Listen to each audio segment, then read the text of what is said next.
les droits, les libertés, Claire Hédon. Je rappelle que vous êtes donc défenseur des droits et vous avez été aux avant-postes de la lutte pour s'assurer que le maintien de l'ordre se faisait dans la légalité, que l'usage de la force était proportionné lors de toutes les dernières manifestations. Vous avez été saisi, 127 saisines sur le maintien de l'ordre depuis le début de la mobilisation contre la réforme. C'est à peu près le chiffre est toujours exact. Le chiffre est toujours celui de ce matin. Voilà, mais ça augmente absolument tous les jours. Vous aviez été invité par le préfet de police de Paris, Laurent Nunez, à venir. Il avait dit on n'a rien à cacher, venez donc avec nous dans le PC de sécurité pour voir comment les décisions sont prises en temps réel. Est-ce que vous pouvez nous raconter ce que vous avez vu? Est-ce que vous pouvez d'abord que j'explique vraiment ce que c'est un contrôle externe de la déontologie des forces de sécurité? Mais non, mais il en faut 2 secondes. Bien sûr, aucun problème. Au contraire, on est là pour expliquer. Le contrôle d'abord de la déontologie des forces de sécurité, il se fait par les pairs, les policiers, les gendarmes qui sont autour, par la hiérarchie, par l'IGPN et l'IGGN, et nous sommes le contrôle externe. Et dans une démocratie, il y a un contrôle externe et indépendant. Ce point-là est vraiment très important. Et qu'est-ce que nous cherchons dans les enquêtes que nous menons à chaque fois? C'est savoir si la force a été utilisée de façon nécessaire et proportionnée. Les forces de l'ordre, de par leur nom, elles ont l'usage de la force qui est parfaitement normal.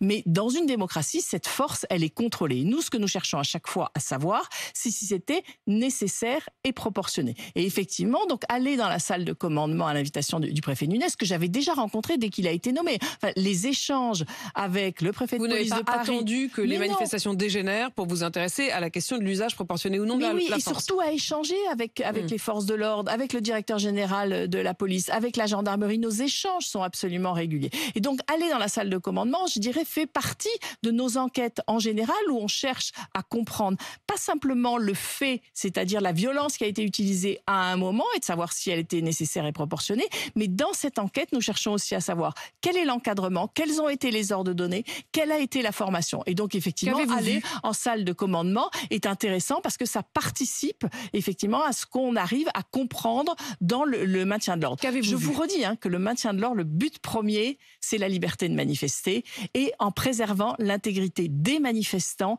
et des forces de l'ordre. Et là-dessus, j'ai une pensée pour les blessés, que ce soit du côté manifestant ou du côté force de l'ordre. Et je condamne tout acte de violence. Ce n'est pas la solution pour contester. Vous n'utilisez pas l'expression violence policière? Les forces de l'ordre ont l'usage de la force, je vous l'ai dit dès le début, il n'y a pas de doute là-dessus. Mais cette force doit être nécessaire et proportionnée. Et c'est ça qu'il faut étudier. Et ce qu'il faut étudier, c'est qu'est-ce qui a généré à certains moments des forces disproportionnées. Je vous donne juste un exemple pour qu'on comprenne. Quelqu'un qui est maîtrisé, c'est une des premières décisions que nous avons rendues, qui est maîtrisé et qui est au sol. Et donc, qui ne peut plus... Qu'au moment où on est maîtrisé, on a utilisé de la violence, pas de doute. Mais il est maîtrisé au sol et il y a un policier qui continue à lui taper dessus.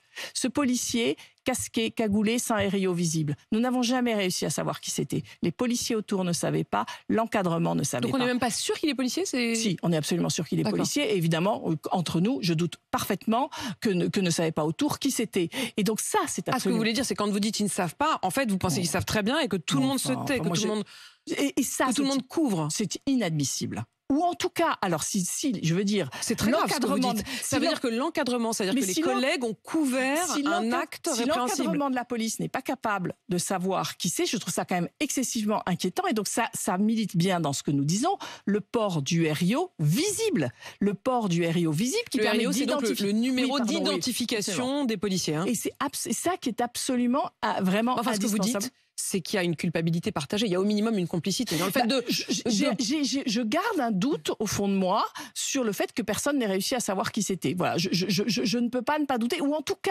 si jamais c'est vraiment le cas, je trouve ça particulièrement inquiétant. Et pourquoi vous me racontez pas ce que vous avez vu dans le PC de sécurité? Alors, dans le PC de sécurité, effectivement, comment se déroule la manifestation, c'est-à-dire entre autres ce qu'on appelle le pré-cortège, la partie black box, c'est pour ça que je vous ai dit que je condamne tout acte de violence, clairement, et la façon dont effectivement les forces et le PC sécurité et donc le préfet de police de Paris doit gérer ces violences et gérer à la fois le reste de la manifestation, parce que le but c'est que le reste de la manifestation, qui est bien plus nombreuse, est-ce que vous avez vu quoi que ce soit? Est-ce que vous vous êtes dit, tiens, quand je regarde en temps réel la manière dont sont prises les décisions, dont sont donnés les ordres, puisque vous étiez au cœur du lieu d'où partent les ordres?